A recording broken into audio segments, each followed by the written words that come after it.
One of Stephen Covey's 7 habits of highly effective people is to begin with the end in mind. In other words, effective people have a vision for where they're going, and that drives and directs everything that they do.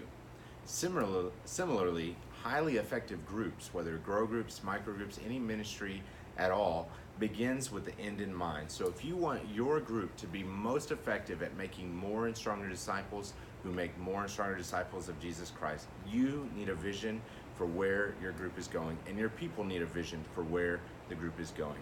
And a classic passage on what biblical community should look like, in other words, a classic passage on what the end that we're striving towards is found in Acts chapter 2. And it says, "They devoted themselves to the apostles' teaching and the fellowship, to the breaking of bread and the prayers, and awe came upon every soul. And many wonders and signs were being done through the apostles.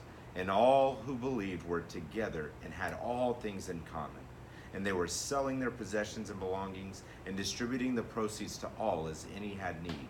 And day by day, attending the temple together and breaking bread in their homes, they received their food with glad and generous hearts, praising God, having favor with all the people.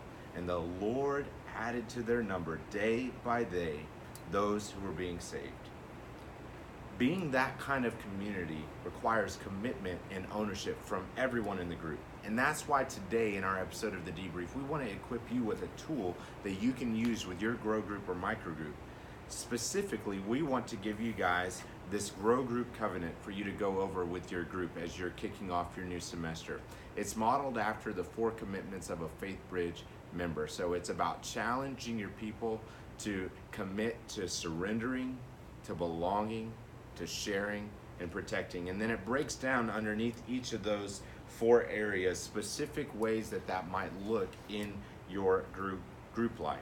So we want to encourage all of you to go over this covenant with your group as you kick off your semester. Have each member go through it and sign it and commit to that. And this is going to help make sure that everyone in your group is on the same page. In other words, that everyone in your group is beginning with the same end in mind, which is going to increase buy-in and create the culture that the Spirit can move in to transform lives in your group.